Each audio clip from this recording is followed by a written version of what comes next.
Sprite presents माटी के लाल superstar, powered by Shyam steel, co powered by UltraTech cement. Performance के प्रेशर को साइड रख, स्प्राइट घटा ठंड रख।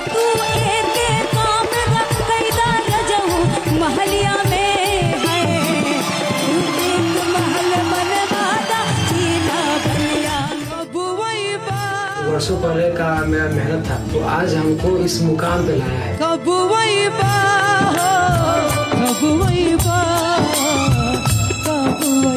इस शो के माध्यम से बहुत लोग जान गए टीवी पे रिया आई है और बहुत लोग देख भी रहे हैं। सेमी फिनाले बा डर लगा था, तनी मनी लागत।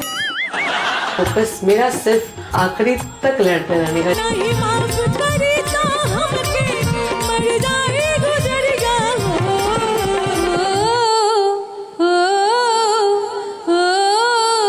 आपने दिल ले लिया पारुल जी, थैंक यू सो मच।